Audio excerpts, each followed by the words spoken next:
오늘의 책 속에 대한민국 최고의 명의가 들려주는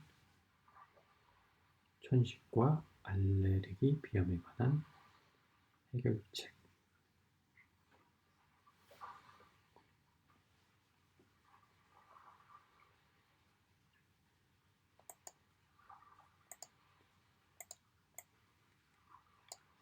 항히스타민은 히스타민과 유사한 구조를 가지며 세포 표면에 있는 히스타민 수용체에 히스타민과 경쟁적으로 작용하여 히스타민의 작용을 차단합니다. 이미 분비되어 효과를 나타낸 히스타민의 작용을 반전시키는 것보다 히스타민의 작용을 미리 차단하는 교호가 있으므로 조기에 일정한 시간 간격으로 규칙적으로 사용하면 더욱 효과가 좋은 것으로 알려져 있습니다. 그러나 가려움증, 재채기, 콧물에는 효과를 보이나 코막힘에 대해서는 직접적인 효과가 없으며 비점막이 과민 상태가 되는 것을 막지 못한다는 단점도 있습니다. 알레르기 비염에 의한 증상 중에는 비점막층혈과 코막힘보다는 재채기, 가려움증, 맑은 콧물 등의 교화가 있습니다. 감기에 의한 콧물에도 효과가 있으며 이는 항클린성 양리 작용에 의한 것으로 봅니다. 개인마다 항히스타민제에 대한 감수성 및 반응도가 다르므로 항히스타민 약물을 선택할 때는 약물의 선택 및 용량 조절이 가장 중요합니다.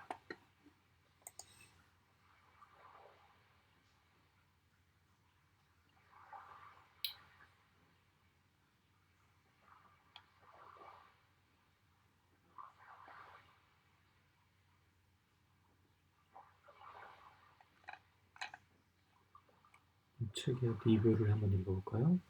현대의학의 관점에서 들려주는 알레르기 비염에 관한 명쾌한 설명.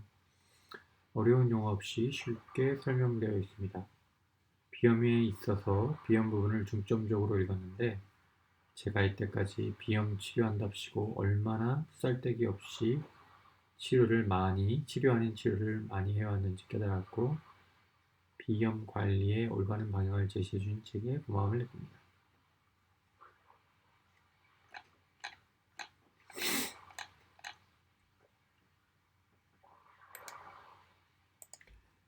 일반인들이 천식과 알레르기 비염을 포함한 알레르기 진화를 보다 잘 이해하고 올바른 치료를 받을 수 있는 지식을 제공합니다.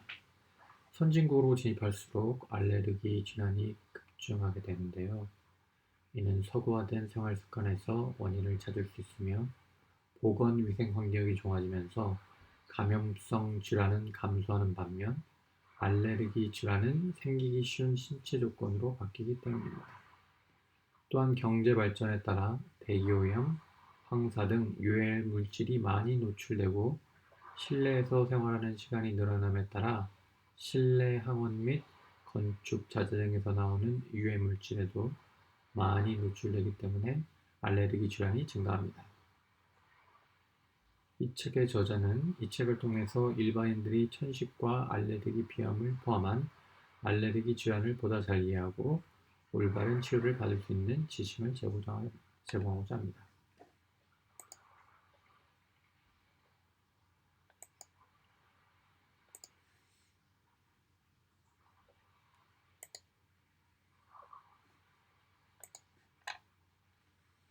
자, 목차를 한번 읽어볼까요?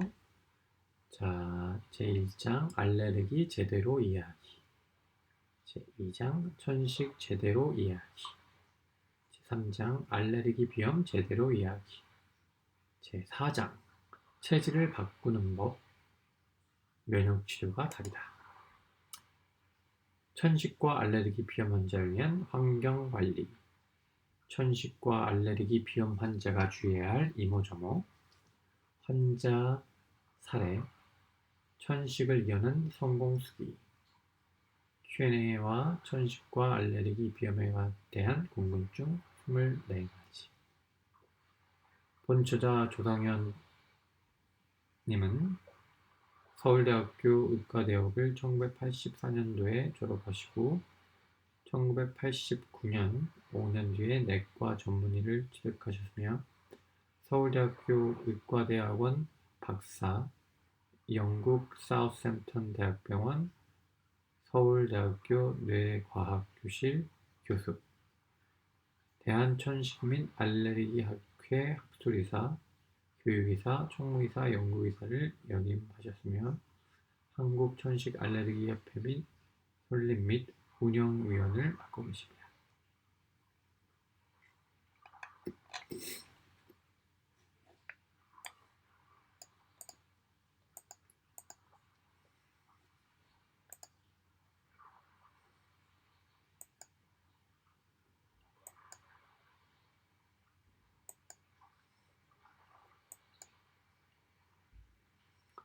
알레르기 제대로 이야기. 알레르기란 일반적으로 해가 없는 물질에 대해 비정상적으로 과민한 면역 반응을 나타내는 것을 말합니다. 이러한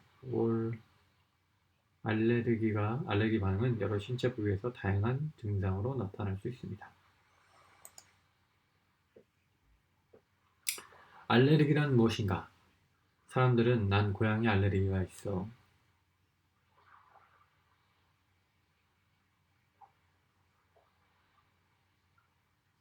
난 이런저런 음식에 알레르기가 있어 라고 하거나 심지어는 난 월요일 아침에 알레르기가 있어 라고 말하는 것을 종종 들어봤을 것입니다. 이는 보통 사람들에게 별다른 영향이 없는 어떤 물질에 대해 비정상적으로 과민한 반응을 나타내는 것을 뜻합니다.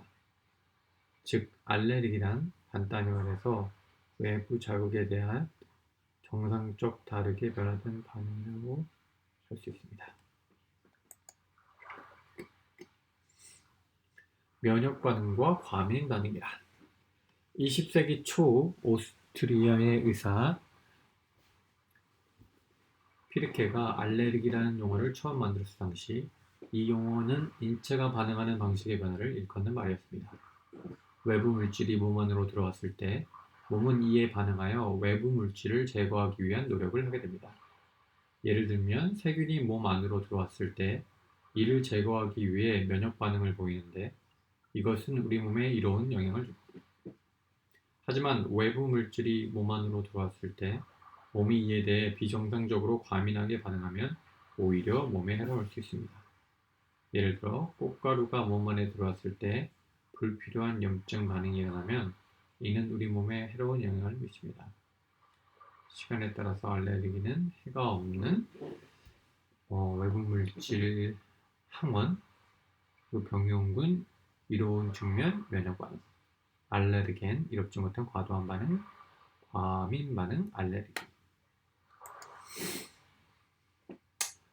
이로운 외부 물질에 대한 이롭지 않은 과민 반응을 가리키는 말로 굳어졌고, 반면 면역이라는 용어는 해로운 외부 물질을 제거하는 유익한 반응을 의미하게 되었습니다.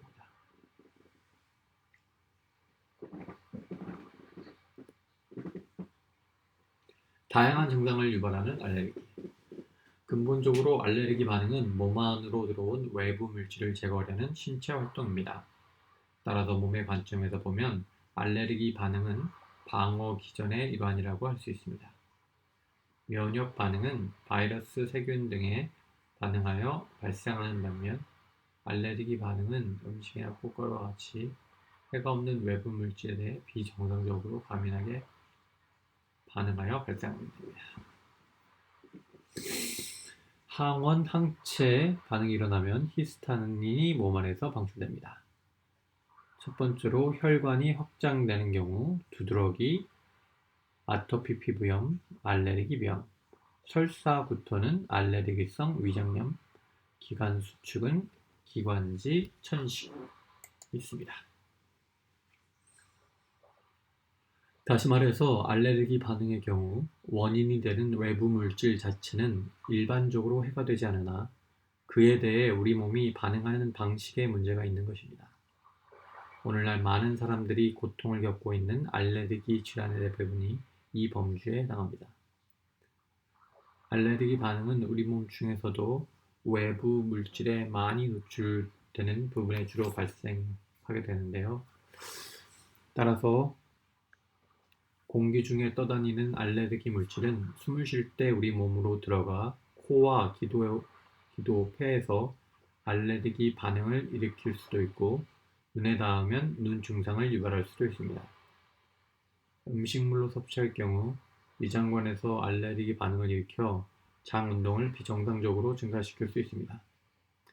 혈액으로 흡수된 알레르기 물질의 경우 심장혈통, 계통, 중추신경계통 등에게 알레르기 반응을 일으킬 수 있습니다.